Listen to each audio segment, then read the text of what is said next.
Em primeiro lugar, na ordem de vocação hereditária estão quem? Os descendentes. Tudo bem?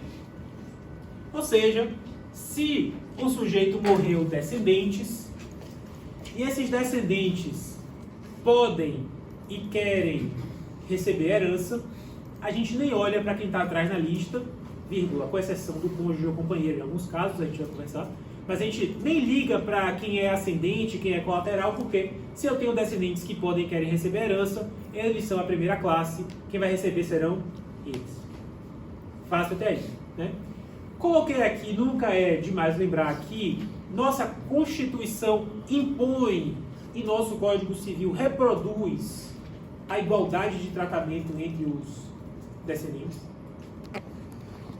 Vou repetir, isso se aplica hoje.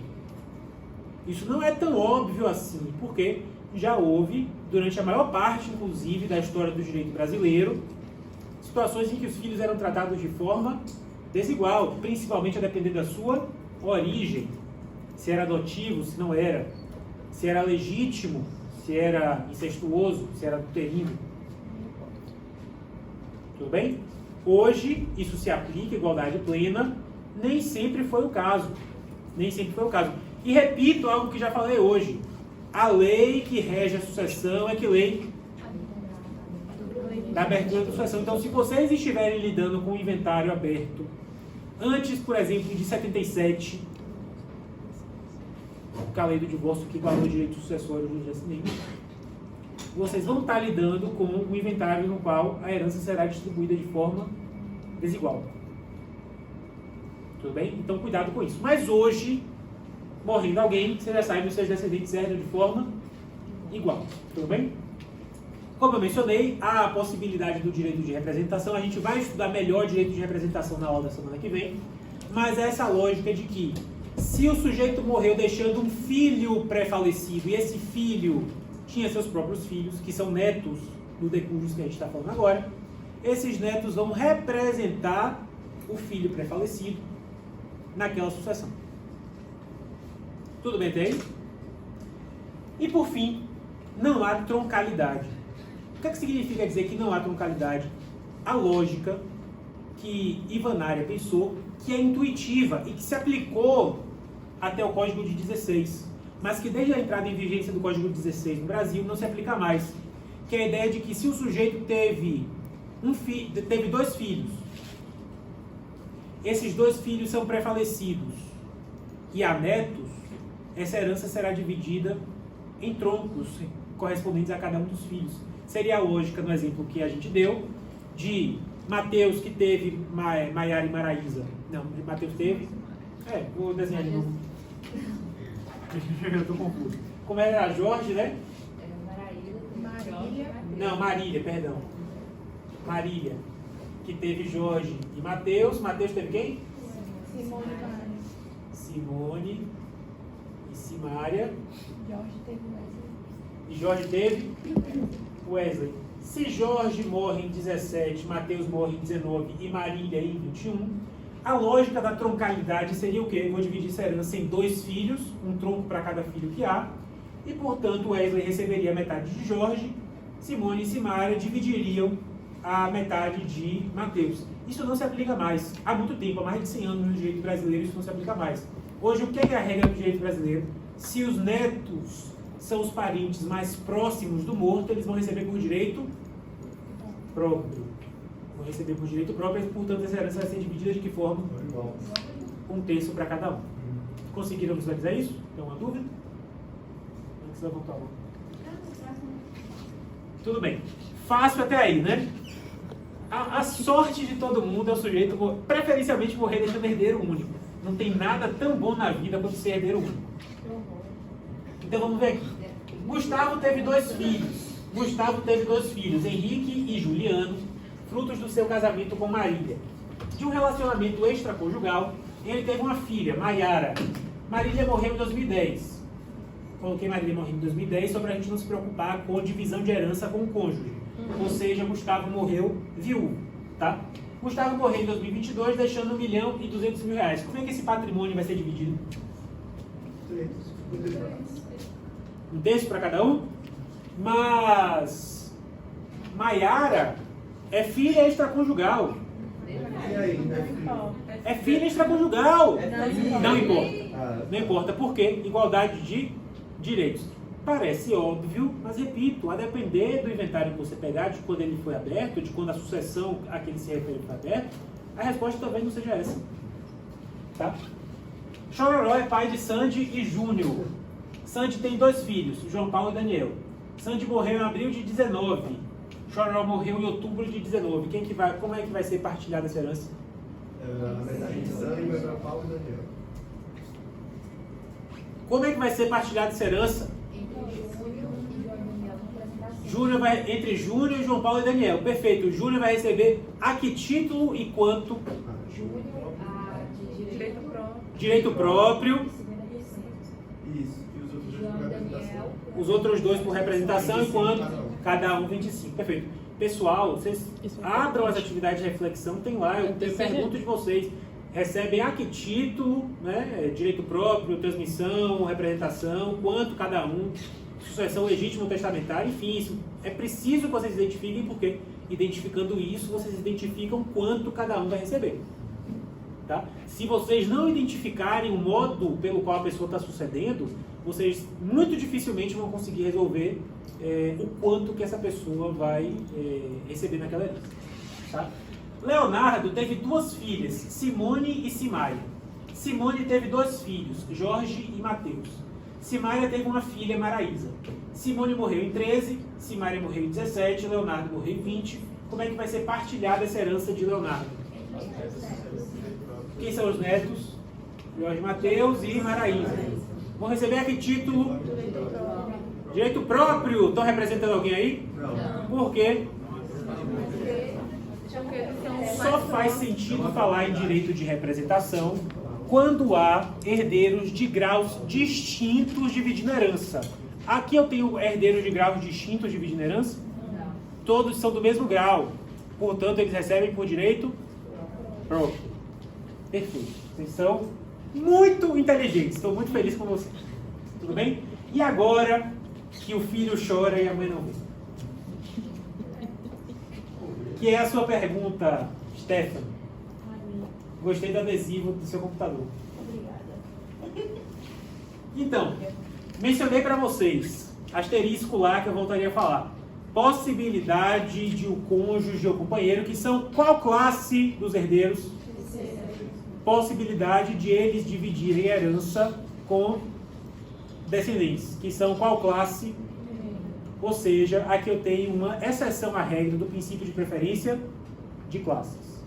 Tudo bem até aí?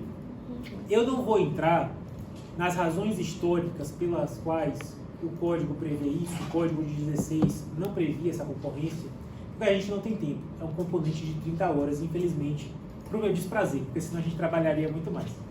Mas essa possibilidade de divisão da propriedade dos bens da herança entre cônjuge e companheiro é uma inovação do Código de 2002. Tudo bem? E que gerou, e ainda gera, muita polêmica e muita dificuldade prática. Graças a Deus já se passaram 20 anos, nesses 20 anos deu para avançar em algumas interpretações. Então hoje, o que eu vou falar para vocês, vai ser o entendimento que está consolidado na jurisprudência do Superior Tribunal de Justiça, depois de muita luta. Tá? Depois de mais de uma década e meia de recurso especial atrás de recurso especial para conseguir solidificar essa compreensão. Por quê? Porque a regra que prevê essa divisão, o artigo 1829, inciso 1 do Código Civil, é provavelmente a regra legal que foi redigida da pior forma possível de todo o Código. Repito para vocês, não tem um artigo que seja pior, redigido de forma mais porca do que o artigo 1829, inciso 1. Por isso que eu preciso que vocês prestem atenção no que eu vou falar. Tá? O que é que acontece? Primeiro, sempre, vocês precisam lembrar de quê? Identificar o que é meação, o que é patrimônio hereditário. Por que o companheiro ou cônjuge sobrevivente não vai dividir meação dele com ninguém? Por quê? Que é dele, ponto. Tudo bem? Eu preciso identificar o que é a meação do morto e o que era o patrimônio particular do morto, porque isso compõe o que? O patrimônio hereditário que vai ser partilhado. Primeira coisa que vocês não podem esquecer, jamais identificar o que é o patrimônio hereditário, a partir de quê? O que é patrimônio particular do morto, o que era a ameação do morto. Até aí, tudo bem? Beleza. Também lembrar que só faz sentido falar em concorrência sucessória, ou seja, divisão de herança entre descendentes e cônjuge ou companheiro, caso não haja separação no momento da morte, artigo 1130.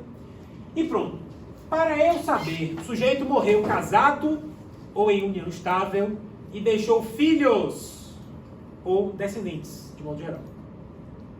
Como é que eu vou saber se esse cônjuge ou companheiro, para além da sua eventual ameação, eventual porque nem sempre haverá ameação, né? Por exemplo, o regime da separação convencional, por escritura pública, não há ameação. Mas como é que eu vou saber se, para além da sua eventual ameação, esse cônjuge ou companheiro vai dividir herança? Primeira coisa que eu tenho que observar, regime de bens. Primeira coisa que eu tenho que observar para saber se, além de meeiro, aquele cônjuge ou companheiro, caso de cujos tenha também descendentes, se esse cônjuge ou companheiro vai receber herança para além de meação. Ele não vai receber por quê? Porque já é dele a meação. Preciso olhar qual era o regime de bens do casamento ou da união estável. Tudo bem? Por quê? Porque o código afasta, por razões distintas e, a meu ver, equivocadas, a sucessão, caso o casamento tivesse sido celebrado no regime da separação obrigatória. E aí o código quer o quê? Prevenir o golpe do baú, o que eu acho um absurdo, porque o código jamais poderia presumir que alguém está dando golpe do baú.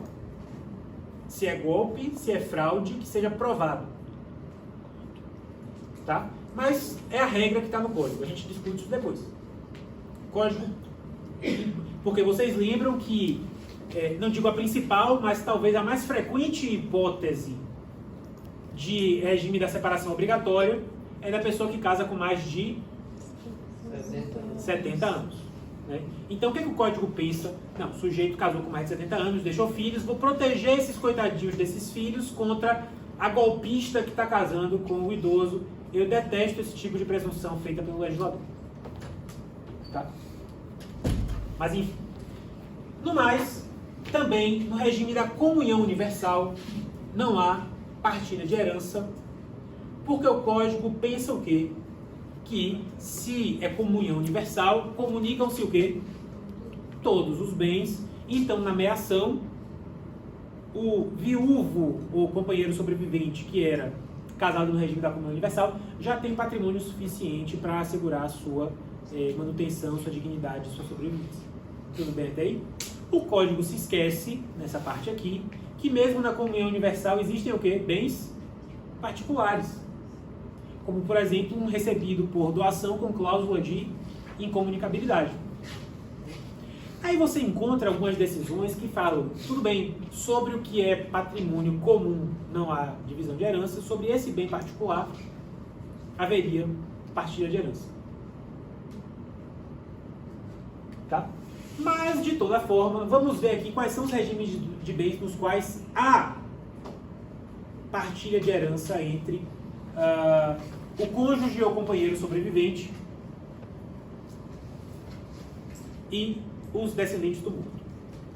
Separação convencional. O que é separação convencional? Aquele regime pelo qual as pessoas optam pelo regime da separação por meio de pacto antinupcial. Não se confunde com separação obrigatória. Separação obrigatória, a lei impõe. Separação convencional, as partes escolhem o regime da separação. Casado no regime da separação, há direito de herança. Tem gente que acha isso um absurdo. Eu não vejo por que absurdo seria. Tudo bem? Mas é uma discussão também para outro momento. Mas tem gente que acha isso um absurdo. Eu falei para vocês em outra aula que há alguns advogados que estão orientando seus clientes nos pactos antinupciais a fazer cláusula de renúncia de herança e além da separação convencional.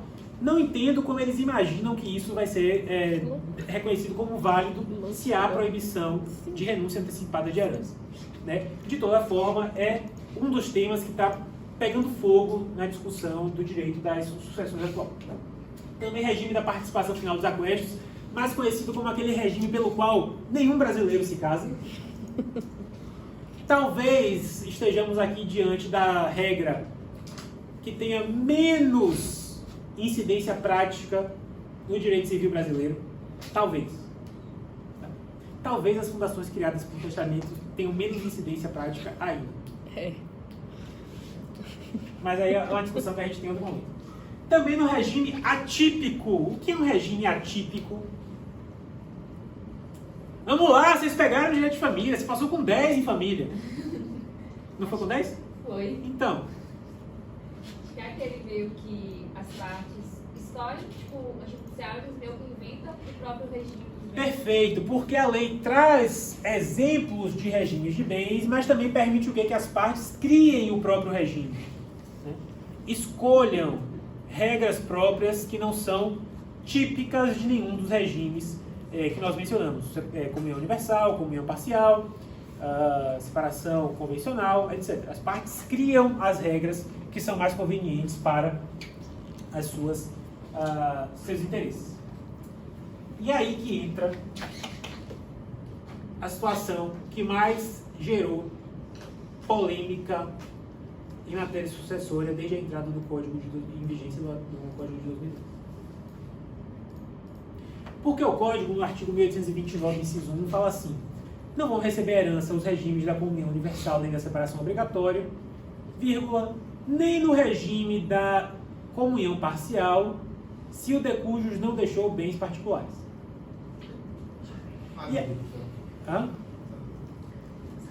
E aí, isso foi fruto de muita confusão jurisprudencial e doutrinária durante 15 anos, até que o Superior Tribunal de Justiça finalmente pacificou o que para mim era óbvio, aquela velha hipótese de que o STJ é brilhante quando diz o que já está na lei. Não estou tirando mérito do STJ não, o STJ tem muita coisa boa, mas muitas vezes é só dizer o que já está ali. O que acontece? Se o sujeito... Pessoal, preciso que vocês prestem atenção em mim, porque isso daqui é o mais frequente na prática. Isso daqui é decisivo, porque na prática da vida de vocês é o que mais vai acontecer. Sabe quantos decujos vocês vão ver casados no regime da separação, da participação final dos aquestos? Provavelmente nenhum.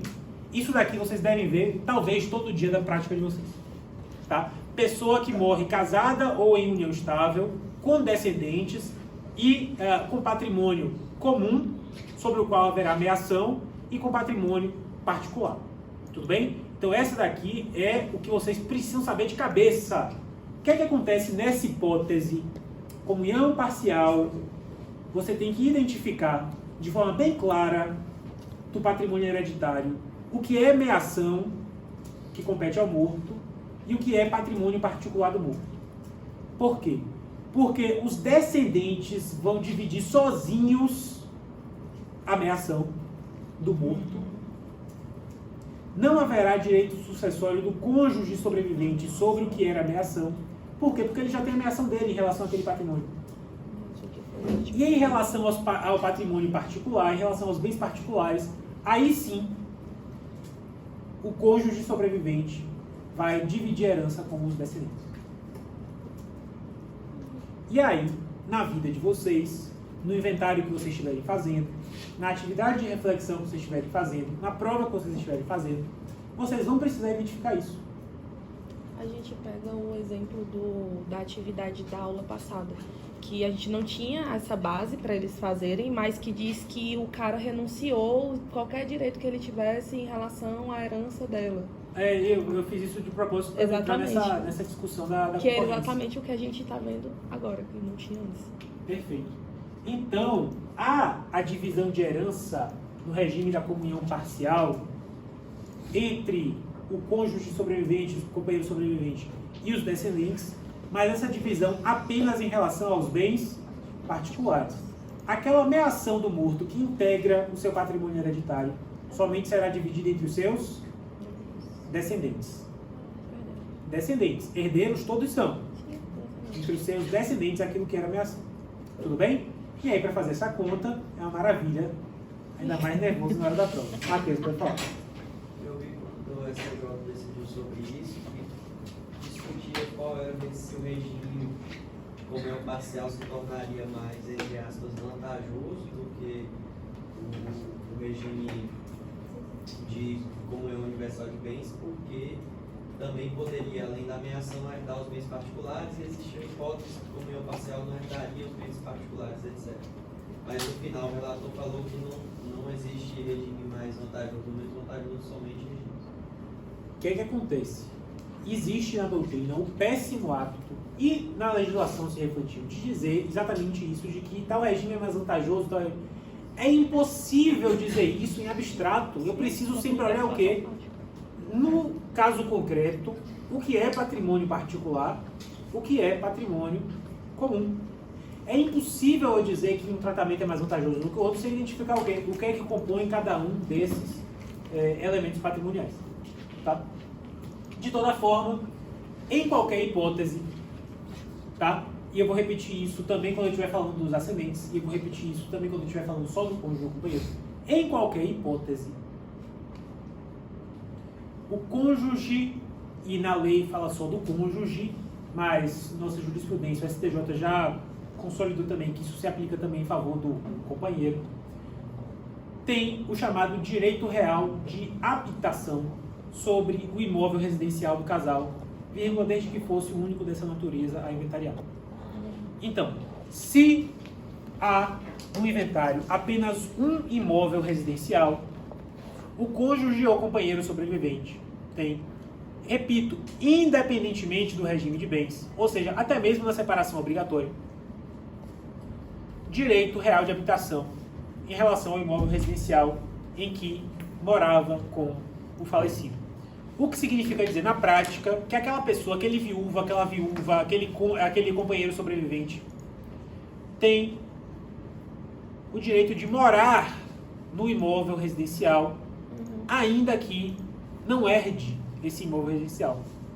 A propriedade não pode até ser que seja, pode ser que não seja, isso é irrelevante, porque independentemente da circunstância concreta de partilha patrimonial, haverá em favor do cônjuge ou companheiro direito real de habitação, que significa o direito oponível erga omnes de morar ali. Por quanto tempo? Em tese, vitalício. Tem gente, uma parcela até significativa, embora conservadora da doutrina, que diz que se esse cônjuge ou companheiro sobrevivente constitui nova família, perde o direito real de habitação. Eu fico constrangido quando eu leio uma coisa dessa. Porque a pessoa quer priorizar o direito de propriedade dos herdeiros em detrimento de dois direitos fundamentais do companheiro ou cônjuge sobrevivente. O primeiro, moradia, direito social fundamental, artigo 6º da Constituição. E o segundo, o direito de livremente constituir família. Então eu fico constrangido quando eu vejo boa parte da doutrina dizer que se o viúva, a viúva, constitui nova família, perde seu direito real de habitação. O Código não faz essa limitação, não vejo por que uma interpretação cretina deveria fazer. Pode falar. Nesse caso a gente está falando de companheiro, viúvo, enfim. Mas e quando tem aqueles casos de que ficou uma pessoa, um neto ou um filho que ficou na casa e ele sempre morou ali? Tem alguma ressalva no código protegendo o direito dele ou nada? Não. Se os outros herdeiros quiserem se desfazer da casa, ele que lute? Não tem. O Código impõe o direito real de habitação apenas ao cônjuge ou companheiro sobrevivente, o que é outra situação que o Código falha miseravelmente. Por quê? Porque se esquece que na realidade brasileira é muito comum o sujeito não morar só com seu cônjuge ou companheiro. Você falou do exemplo dos filhos, eu trago outro exemplo pior. Morava com um pai e uma mãe idosa. E aquele viúvo, aquela viúva, quer botar o velho para fora. Ou os netos querem botar o velho para fora. E não há essa proteção do Código. Eu comento sobre isso, resumidamente, no trecho da minha tese de doutorado. Que não há essa proteção. Há uma proteção? Ah, beleza. Mas é uma proteção insuficiente. Para pessoas insuficientes. E por fim, caso, ó, coisa boa, caso o cônjuge ou companheiro sobrevivente seja ascendente de todos os descendentes do morto, ou seja, o morto deixou descendentes, tá? Caso o cônjuge ou companheiro sobrevivente também seja ascendente de todos os descendentes do morto, ou seja, se é uma descendência comum, se todos os descendentes do morto também são descendentes do cônjuge ou companheiro sobrevivente. Por exemplo, se todos os filhos do morto também são filhos da viúva, independentemente do número de herdeiros, o cônjuge ou companheiro sobrevivente tem o direito de ficar com o mínimo de 25% da herança. Ou seja, o sujeito deixou 5 filhos, todos também são filhos do cônjuge sobrevivente. O cônjuge sobrevivente vai receber 25%, os outros 75% vão ser divididos entre os 5 filhos restantes. Isso é importante. Repito, isso só se aplica se toda a filiação for comum. Se os filhos do morto não forem filhos do viúvo, ou se pelo menos um filho do morto não for filho da viúva, não se aplica essa reserva. É uma bela pegadinha, entre aspas, pra prova. Tipo, você tá lendo rápido e... Não tô falando isso. Eu tô falando porque as questões de sucessões, elas costumam aparecer essas coisinhas assim. Se você não tiver atento, já foi. É. Mas a vida é assim. Experiência própria. O que é que acontece? Exatamente. O que é que acontece? Mas só para eu explicar para vocês, há alguns fundamentos para isso.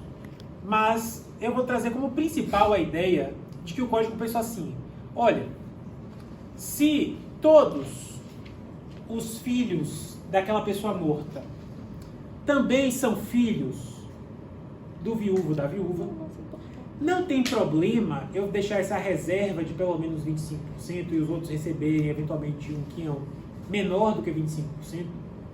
Por quê? Porque quando essa viúva morrer, para onde vai esse patrimônio hereditário?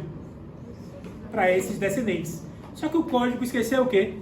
Que essa viúva pode gastar tudo, Sim. ir para um cruzeiro nas Bahamas e morrer tendo dilapidado completamente aquele patrimônio hereditário. No que ela estaria certíssima. Mais do que certa. Com certeza. Mas a ideia que o código parte é que não haveria tanto problema assim, porque esse patrimônio, mais cedo ou mais tarde, vai voltar para esses descendentes, o que não é garantido. O mal do código é ficar tentando prever essas coisas. Torquato Castro, É que bizarro. elaborou um projeto que é uma cópia mal feita, uma atualização mal feita do Código de 16, fez um trabalho muito ruim. A verdade é essa. Pode falar. Anacrônico. Essa reserva igual só vale para os casos em que ficar concorrência, é isso? Os listados assim. Evidentemente. Só faz sentido falar em reserva da quarta parte se eu estou falando de quê? De situações nas quais o cônjuge está dividindo a herança com os descendentes. Porque se for uma situação em que não há divisão de herança, não há o que reservar. Tudo bem? Aí vamos ver aqui. Ivete e Bel se casaram em 2013. Vocês já viram esse caso, inclusive, na primeira aula. Quando casaram, Ivete já tinha uma chácara em São Desidério. Ela tinha um filho, Durval, fruto de um relacionamento anterior. Em 2017, o casal comprou uma casa em Lem e um apartamento em Barreiras. Em 2019, a mãe de Bel morreu, deixando uma fazenda em Correntina. Em 2021, Ivete morreu. E aí, como é a partilha desse patrimônio de Ivete? E aí eu quero que vocês façam o passo a passo. Qual é a primeira coisa que eu tenho que olhar? Qual é a regime de bens nesse casamento? Aparentemente não. Se tu me responder com firmeza. É o comum. Comunhão parcial, por que comunhão parcial? Não falo nada e também não falo nada que possa levar vocês a compreender que seria separação obrigatória, por exemplo. Então, se eu não falo nada, eu presumo o quê? Comunhão parcial. Beleza, comunhão parcial. Sabendo que é comunhão parcial, eu sei que potencialmente é o quê? Bens particulares de Bel, bens particulares de Ivete e patrimônio comum. Eu preciso identificar o que é que compõe cada uma dessas massas patrimoniais. Por quê? Porque o patrimônio hereditário de Ivete a ser partilhado é dividido em quê? É composto pelo quê? Por sua meação no patrimônio comum, mas os seus bens particulares. Então precisa identificar quais são os bens particulares de Ivete,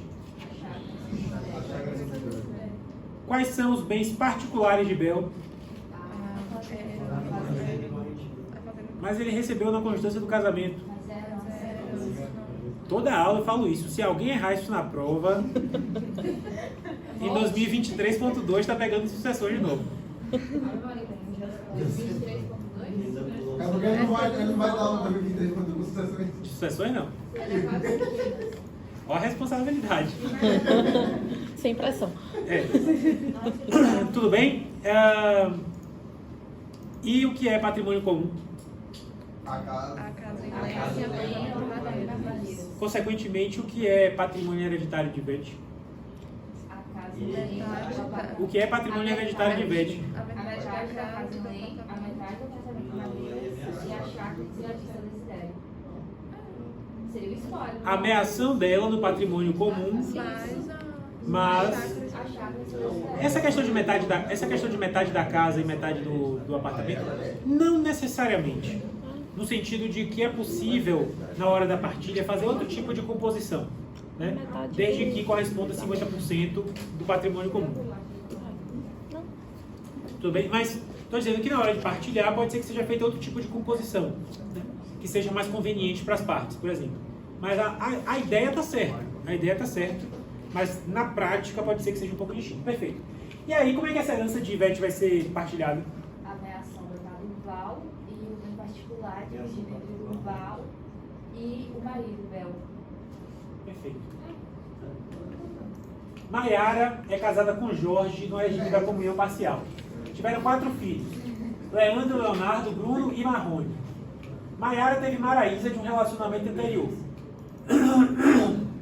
Maiara deixou um patrimônio particular de R$1 milhão. Como vai ser essa partilha? Para vocês saberem isso, vocês sempre precisam fazer o quê? Desenhar a árvore genealógica. Para evitar o quê? Evitar deixar de fora alguém. E conseguirem visualizar graficamente quando é direito próprio, quando é transmissão, quando é representação. Eu não me atrevo a responder assim sem desenhar. É. Eu esqueço. Você está correndo risco se você não fizer isso. Tá? E aí, como é essa partilha? Essa partilha! Ninguém pediu para os 4 filhos, já que é do patrimônio particular dela. Não. Por que vocês precisam desenhar? Vai ser dividido entre os 4 filhos e também tem o Jorge. Por que você precisa desenhar, Iron? Porque se ele tem uma filha.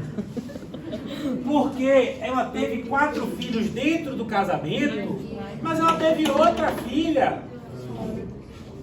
Você está deixando de fora uma filha. São 5 filhos e um cônjuge. Há distinção entre os filhos. A outra filha é filha. Com patrimônio particular. Nesse caso, o cônjuge não recebe, né? Recebe. Bora lá. O cônjuge. Também é ascendente dos descendentes que vão receber? Não, aí é Não. Olha só.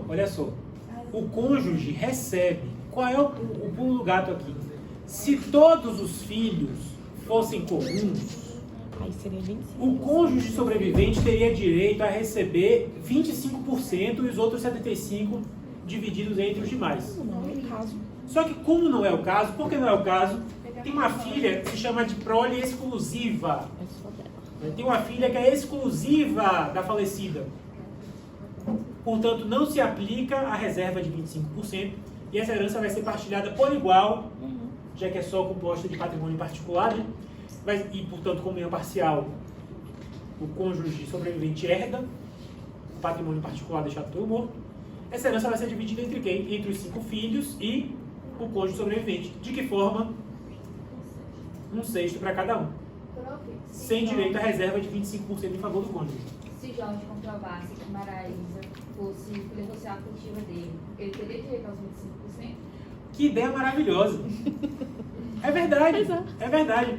Eu acredito que sim, sabia? Porque a gente não pode se prender à lógica de que seria filiação apenas biológica. É filiação. Filho social afetivo é filho, ponto. Exatamente. Essa questão, não adianta você progredir reconhecendo socioafetividade e para as outras coisas você ignorar a existência. Não faz sentido. Tudo bem? Que horas são? Esse- Ah, temos muito tempo ainda. Você tá animado. Ah, e o sujeito é porque é o melhor assunto que tem. Eu amo demais essa Tela de matéria. responsabilidade. Eu Fica sou- bem assim, ó. Ai, responsabilidade. Eu sou apaixonadíssimo pelo direito das sucessões. E eu vou sair daqui, vocês vão sair daqui esse semestre tendo a certeza de que foi a melhor matéria que eles pegaram na faculdade. Mas é. Tudo bem? Aí o sujeito morreu sem deixar descendentes que queriam ou podiam aceitar a herança. Como assim? O sujeito teve filho, mas o filho morreu antes dele. O sujeito teve filho, mas o filho matou ele e foi excluído por indignidade. O sujeito teve um filho, mas o filho renunciou à herança. O sujeito nunca teve filhos. Ou seja, o sujeito morreu sem deixar descendentes. Qual é a próxima classe a ser chamada? A classe dos ascendentes. Tudo bem até aí? Beleza? Tranquilo? Só vou chamar ascendentes quando? Se não tiver descendentes. Tudo bem? Que queiram ou que possam receber. Oi? O senhor falou do caso que foi excluído pela indignidade, mas se essa pessoa foi excluída pela indignidade tiver filho, O filho vai representá-lo. Sim. Beleza? Não, aqui eu estou falando da situação em que procurou um descendente, não encontrou, vai chamar quem? Ascendentes. Tudo bem? Então, isso aqui parece óbvio, mas se o sujeito morre deixando ascendentes de primeiro grau, quem são ascendentes de primeiro grau? Pai e mãe, pai e pai, mãe e mãe, pai, mãe, mãe, Dois pais, mãe, pai, pai. 3 pais. Multiparentalidade abre portas para isso, né? Sim. Né? Então, deixando somente ascendentes de primeiro grau, cada um deles vai receber a mesma coisa. Deixou pai e mãe, metade para cada um. Deixou 2 pais e uma mãe, 1/3 para cada um. Tranquilo isso, né? Fácil. A situação começa a ficar mais espinhosa quando algum ascendente de primeiro grau não pode ou não quer receber herança. Ou seja, quando é pré-morto, quando é excluído por indignidade, quando renuncia à herança. Tudo bem? Imagine que o sujeito tem... Vamos lá. Marrone. Estou com saudade de Marrone. Às vezes a gente esquece dele. Marrone é filho de Bruno e filho de Marília. E Marília é filha de Maraísa e Wesley. Tudo bem? Ok, daí? Marília morreu em 2020. Marrone morreu em 2022. Como vai ser partilhada a herança de Marrone? A herança de Marrone vai para quem? 50%. Para Bruno, 50%. Não. Quem são ou quem é a pessoa mais próxima do morto? Bruno é a pessoa mais próxima do morto. Qual é a lógica do direito das sucessões? Princípio da preferência de classes, e aqui eu só tenho ascendentes, sem problemas. Princípio da preferência de graus dentro de cada classe. Aqui eu tenho ascendente de primeiro grau, Bruno, que pode receber herança, o outro é pré-morto, não pode. E eu tenho ascendente de segundo grau. Mas qual é a lógica? Qual é a lógica? O grau mais próximo exclui o grau mais remoto. Na classe ascendente não há direito de representação. Ou seja, Maraísa e Wesley não representam a mãe pré-falecida. Os avós maternos vivos não representam a mãe pré-falecida. Não há. Na classe dos ascendentes, o princípio de preferência de graus não tem exceção. Há exceções na classe dos descendentes e há uma exceção na classe dos colaterais. Não há na classe dos ascendentes. Ninguém representa ninguém na classe ascendente. A gente vai conversar quando estiver falando de colaterais. Você precisa controlar sua ansiedade. Tá? Tudo bem? Tudo bem até aí? Beleza? Só que aí a situação pode ficar um pouco mais complicada. Por quê? Se Bruno renuncia, o que acontece com o renunciante? O que acontece com o renunciante? Tratado como se futura monitora de direitos das situações. É tratado como se nunca tivesse existido. Então eu tenho uma ascendente que é pré-morta e outro que é tratado como se nunca tivesse existido. Quem são os ascendentes mais próximos? Os avós. Tá? Mas o que acontece? Bruno, ele é filho de Maiara e Gustavo. Tudo bem? Só que Gustavo já está morto, Bruno já está morto e Marrone morre. Quando Marrone morreu, a mãe e o pai já estavam mortos, ele tinha os dois avós maternos e tinha apenas uma avó paterna. Ou seja, todos os potenciais herdeiros eram de mesmo grau. Então eu tenho igualdade em grau. Só que eu tenho a chamada diversidade em linha. O que significa dizer? Que na linha materna eu tenho 2 ascendentes, na linha paterna eu tenho apenas 1. E aí? Não, 50. E aqui 25. Na classe dos ascendentes, é isso aí. Eu divido por linhas. Eu vou dividir em tantas linhas quanto sejam os ascendentes. Porque aqui a gente está falando do caso mais simples, né? Um pai e uma mãe, mas se fosse multiparentalidade, uma situação assim bem específica, né? Multiparentalidade com todos os genitores mortos. Aquele caso assim, bom para cair na prova. Não, brincadeira. Ou não. Mas Marrone tinha uma mãe socioafetiva, Simone, que era filha de Simária e Luan. E Simone também já era morta. Morreram todo mundo no mesmo acidente. Rapaz, que tragédia, porque eu me lembro da família. Não, morreram no mesmo acidente. Marília, Bruno e Simone. E Marrone morreu o quê? No mesmo tempo também? De desgosto. Tudo bem? Aí pronto. Aí Marrone deixou 5 avós vivos. Como é que vai ser partilhada essa herança? 30% para cada um. 33 Ah, para 33 cada um. 33 para cada um. 100 dividido por 3 não dá 30. Dá 33. Dízima. Exatamente. Então, como é que vai ser dividida essa herança? Em linhas. Para cada um dos ascendentes de primeiro grau, haverá uma linha. Essa linha de Marília vai ficar com um terço. Esse terço vai ser dividido entre Maraísa e Wesley. O terço de Bruno vai ficar só com Maiara. O terço de Simone vai ser dividido entre Simária e Luan.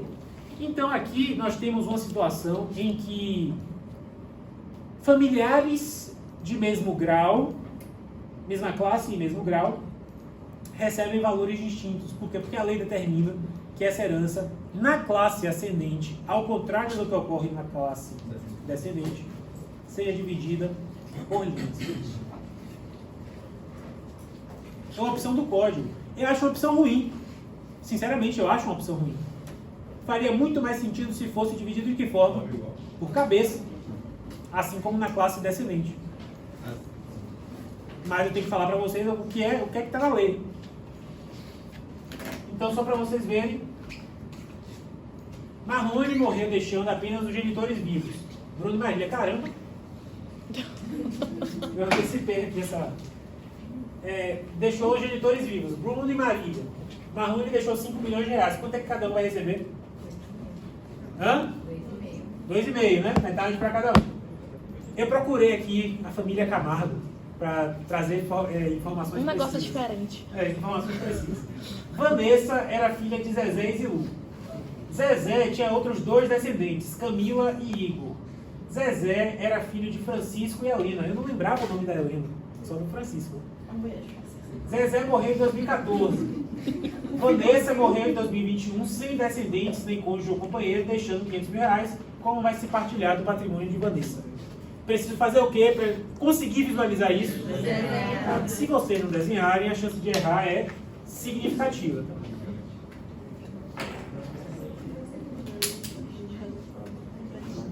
Vanessa.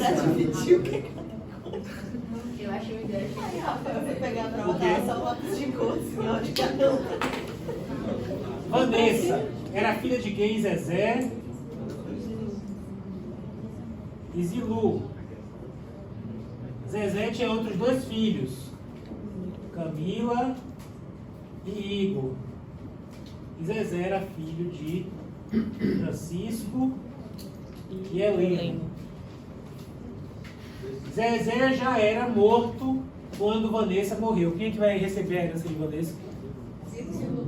Quanto? 50%. Por que 50%? É tudo. Por quê? Por que é tudo aqui? Porque eu olho, na classe dos ascendentes, eu olho o quê? Princípio da preferência de graus. Qual é o grau mais próximo? Primeiro. Tem direito de representação? Não. Alguém vai representar Zezé? Não. Quem é que vai receber toda a herança? Mãe dela. Quem se encontra em primeiro lugar na ordem de vocação hereditária? Quem se encontra em primeiro lugar na ordem de vocação hereditária? Zilu. Ponto. Ela vai receber tudo sozinha. Tudo bem? Não caiam em cilada. Por favor. E aí, só pra gente finalizar. Ah, não, ainda tem mais.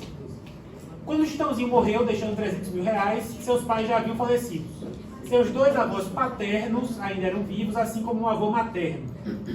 O irmão de Chitãozinho, Chororó, também era vivo. Como vai se dar essa partilha? Vamos desenhar.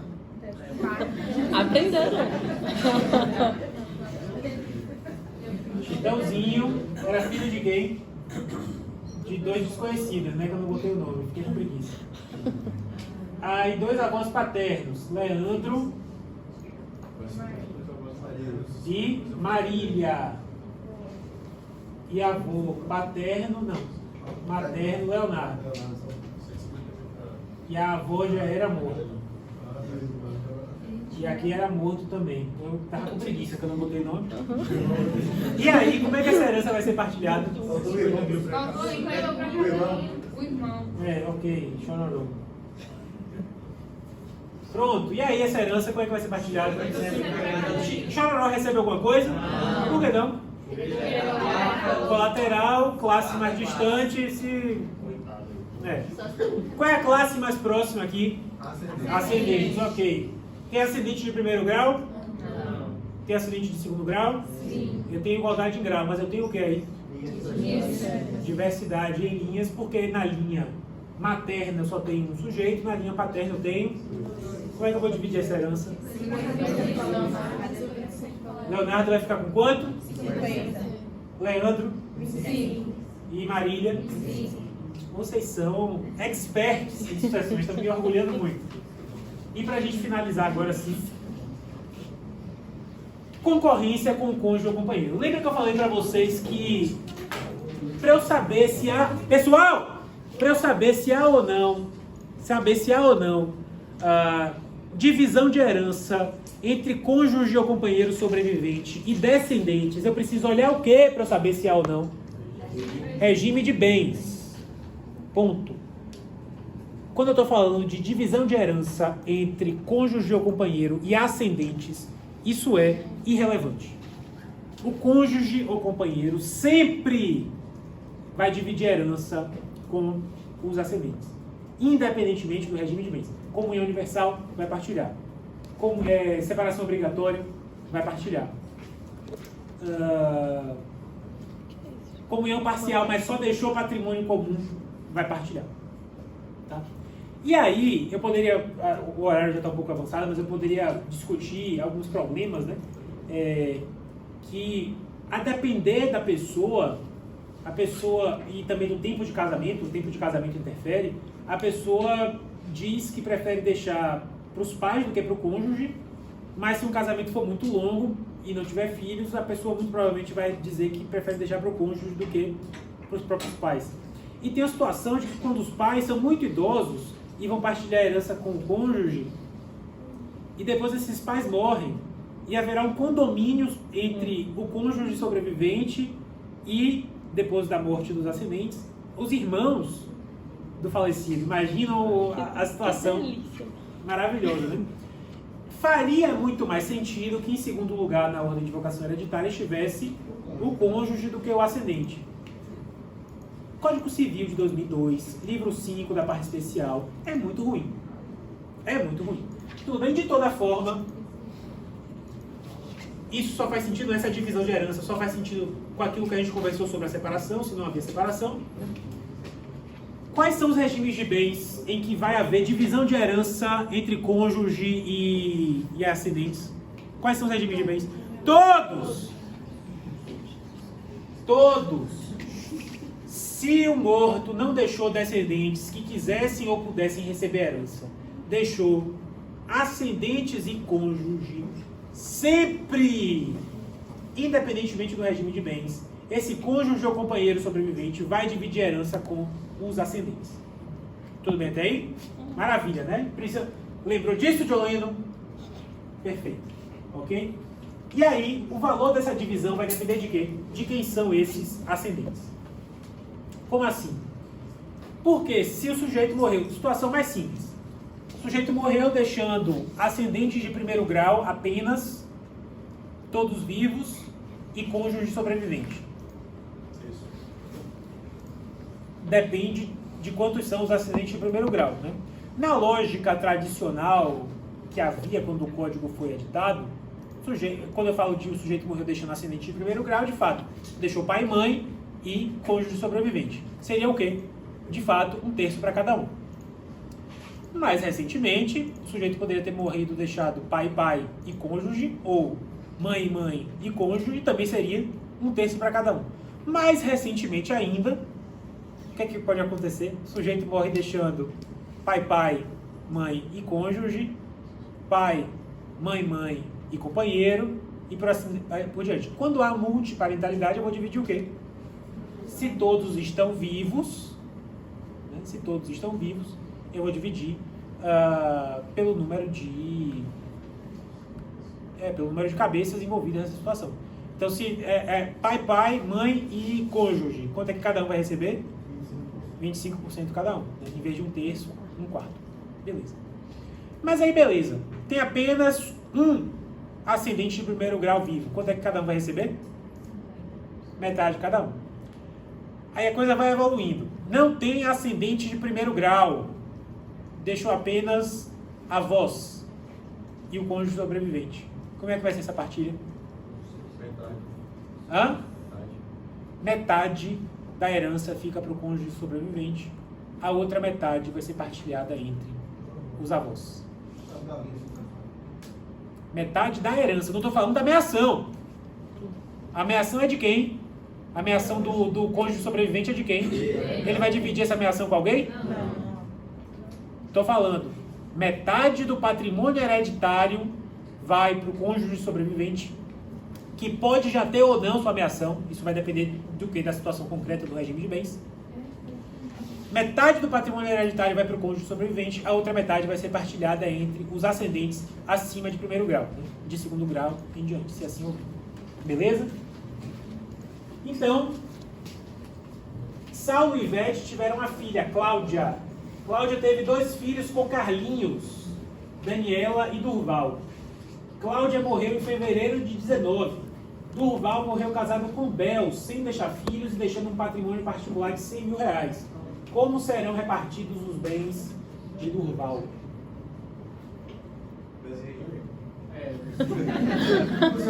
Ensinei bem. Durval, né?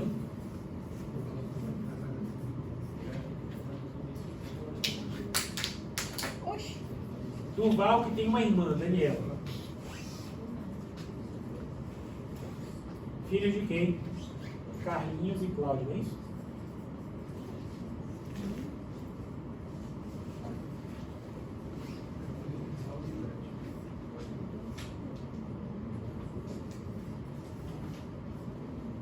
Ok. E Cláudia é? Salve.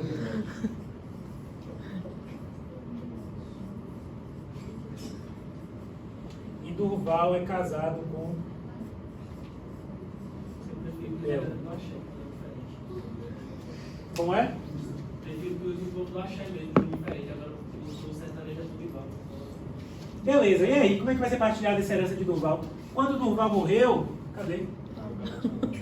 Cláudio já tinha morrido. Cláudio já tinha morrido. Como é que vai ser partilhada essa herança? Entre Bel e Carlinhos. Daniela não vai receber nada? Não. Por que não? Colateral. Tem parentes mais próximos do que os colaterais. Saulo e Ivete não vão receber nada? Não. Por que não? Eles Parente mais têm próximo. representação pra ascendente. Estão em segundo grau, Tem parede mais próximo. ascendente de segundo grau, tem parentes mais próximos, ascendente de primeiro grau. Então, beleza. E cônjuge divide a herança com ascendente? Sim. Depende de regime de bens? Não.